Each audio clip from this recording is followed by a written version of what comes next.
Hello everyone, कैसे हैं आप सभी। आशा है आप सभी अपनी तैयारी अच्छे ढंग से कर रहे होंगे। तो आपकी इसी तैयारी में आपकी मदद करने के लिए ऑनलाइन तैयारी एक नया वीडियो लेके हाजिर है। आज हम जिस विषय पे चर्चा करने वाले हैं उसका नाम है संगीत और साहित्य से कुछ महत्वपूर्ण प्रश्न।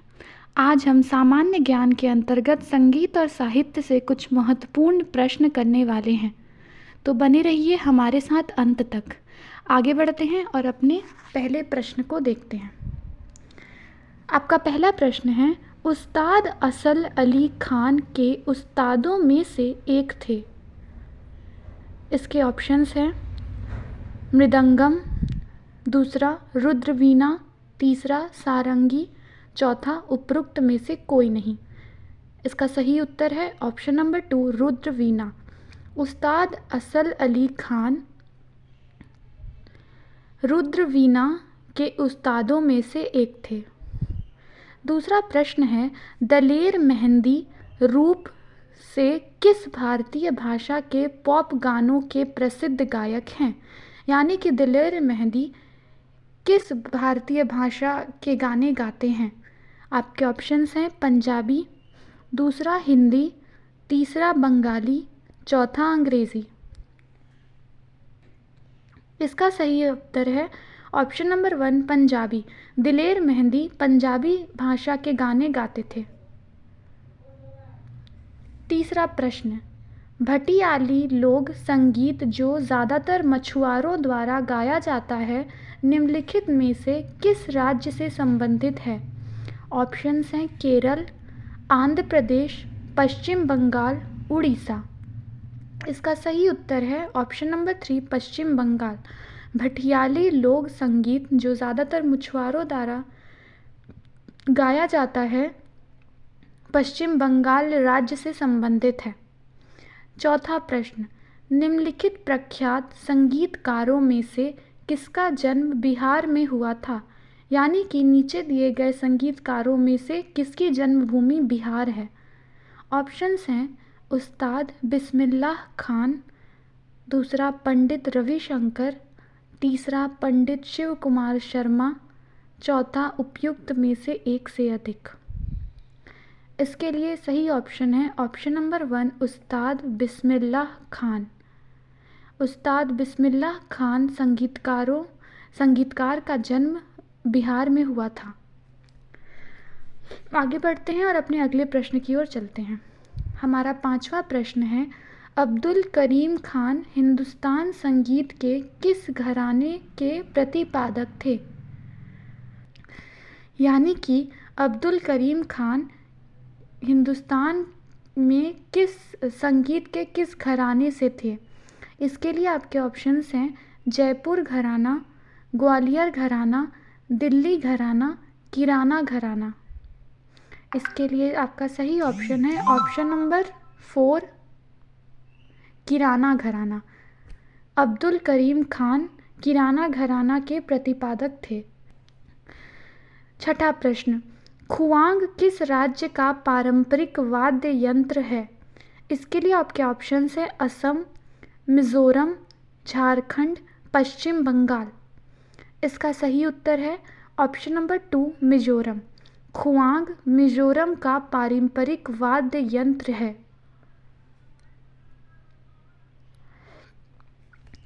आपका सातवां प्रश्न है, उस्ताद बिस्मिल्लाह खान नाम किससे जुड़ा है। यानी कि उस्ताद बिस्मिल्लाह खान किस वाद्य यंत्र से उनका नाम जुड़ा है या वो किस वाद्य यंत्र का प्रयोग करते थे। इसके लिए आपके ऑप्शंस हैं सितार, सरोद, शहनाई, बांसुरी। इसका सही ऑप्शन है ऑप्शन नंबर 3 शहनाई। उस्ताद बिस्मिल्लाह खान का नाम शहनाई से जुड़ा है। उस्ताद बिस्मिल्लाह खान शहनाई बजाने में प्रसिद्ध थे। निम्नलिखित में से कौन सा बुंदेलखंड का एक लोकप्रिय लोकगीत है। यानी बुंदेलखंड में गाया जाने वाला लोकप्रिय गीत कौन सा है।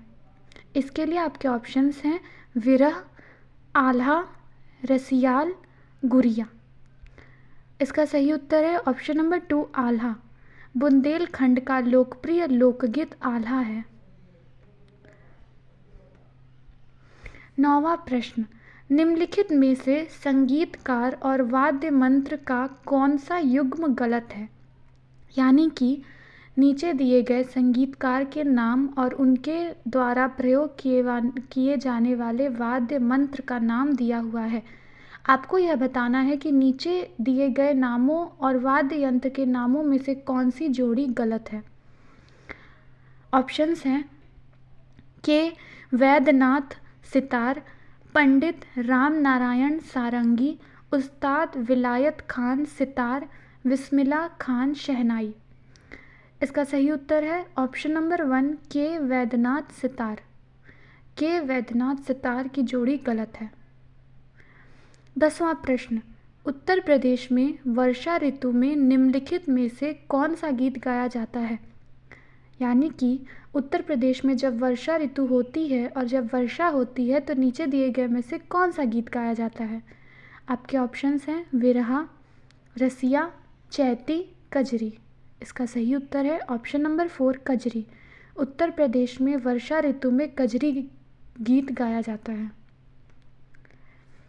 11वां प्रश्न, प्रसिद्ध संगीतकार उस्ताद सुल्तान खान का संबंध किस वाद्य यंत्र से रहा है? यानी कि उस्ताद सुल्तान खान कौन सा वाद्य यंत्र का प्रयोग करते थे?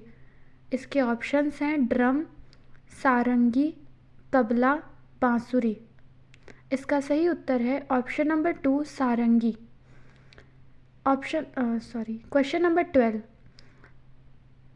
12वां प्रश्न है लोटिया कहाँ का क्षेत्रीय संगीत है? इसके लिए आपके ऑप्शंस हैं राजस्थान, तमिलनाडु, पंजाब, असम। सही उत्तर है ऑप्शन नंबर 1 राजस्थान।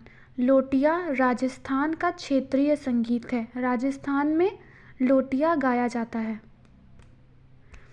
13वां प्रश्न, कुचिपुंडी शास्त्रीय नृत्य किस प्रकार के संगीत के साथ किया जाता है? कजरी, चैती, कर्नाटक संगीत, हिंदुस्तान संगीत। इसका सही उत्तर है ऑप्शन नंबर 3 कर्नाटक संगीत। कुचिपुंडी शास्त्रीय नृत्य कर्नाटक संगीत के साथ किया जाता है। 14वां प्रश्न, बाबू रेवाम की रचना कौन सी है? ऑप्शंस हैं प्रलय, हृदय, दान श्यामा स्वप्राण, दोहावली। इसका सही उत्तर है ऑप्शन नंबर 4 दोहावली। बाबू रेवाम की रचना दोहावली है। 15वां प्रश्न, गोस्वामी तुलसीदास का निधन वाराणसी के किस घाट पर हुआ था? गोस्वामी तुलसीदास जी ने अपने प्राण वाराणसी के किस घाट पे त्यागे थे? इसके लिए आपके ऑप्शंस हैं राम घाट, असी घाट, मणिकर्णिका घाट, दशाश्वमेध घाट। इसका सही उत्तर है अरसी घाट। गोस्वामी तुलसीदास का निधन अरसी घाट पे हुआ था। 16वां प्रश्न, सूफी संतों की शैली है निम्न में से कौन सी? यानी कि नीचे दिए गए शैलियों में से सूफी संतों की शैली कौन सी है? इसके लिए आपके ऑप्शंस हैं गज़ल, मसनवी, तर्जुना, मरसिया।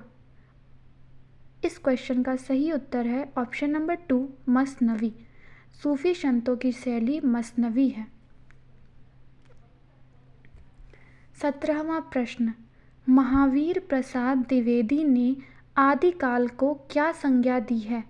यानी कि महावीर प्रसाद द्विवेदी ने आदिकाल को कौन सा नाम दिया है? ऑप्शंस हैं बीजवापन काल, आदिकाल, वीरगाथा काल, चरण काल। इसके लिए सही उत्तर है ऑप्शन नंबर 1 बीजवापन काल। महावीर प्रसाद द्विवेदी ने आदिकाल को बीजवापन काल संज्ञा दी है। 18वां प्रश्न, सरस्वती पत्रिका के संपादक कौन थे? ऑप्शंस हैं सूर्यकांत त्रिपाठी निराला, महावीर प्रसाद द्विवेदी, भारतेंदु हरिश्चंद्र, बाल मुकुंद गुप्त। इसके लिए आपका सही उत्तर है ऑप्शन नंबर 2 महावीर प्रसाद द्विवेदी। सरस्वती पत्रिका के संपादक महावीर प्रसाद द्विवेदी हैं थे। 19वां प्रश्न, आदिकाल को चरण काल के नाम से नामकरण किसने किया? यानी कि आदिकाल को चरण काल के नाम से कौन बुलाता था? मोहन अवस्थी, हजारी प्रसाद जी, ग्रियर्सन शुक्ल जी। इसका सही उत्तर है हजारी प्रसाद जी, ऑप्शन नंबर 2। हजारी प्रसाद जी ने आदिकाल का नामकरण चरण काल के नाम से किया था। 20वां प्रश्न, पृथ्वीराज रासो साहित्य के किस काल में लिखा गया? ऑप्शंस हैं आदिकाल, भक्तिकाल, रीतिकाल, आधुनिक काल। इसका सही उत्तर है ऑप्शन नंबर 1 आदिकाल। पृथ्वीराज रासो साहित्य के आदिकाल में लिखा गया। आदिकाल में पृथ्वीराज रासो को लिखा गया था। आज का आखिरी प्रश्न है 21वां प्रश्न, कामयानी के रचनाकार कौन हैं? यानी कामयानी को किसने लिखा है? ऑप्शंस हैं मैथिली शरण गुप्त, राम नरेश त्रिपाठी, रामधारी सिंह दिनकर, जयशंकर प्रसाद। इस प्रश्न का सही उत्तर है ऑप्शन नंबर 4 जयशंकर प्रसाद। कामयानी के रचनाकार जयशंकर प्रसाद हैं। आज के वीडियो में बस इतना ही। आशा है आपको सभी प्रश्न अच्छे से समझ में आए होंगे। तब तक अपनी तैयारी को जारी रखिए और वेट करिए हमारे नेक्स्ट वीडियो का। Stay tuned to our website Online Tayari and wait for our next video. Thank you.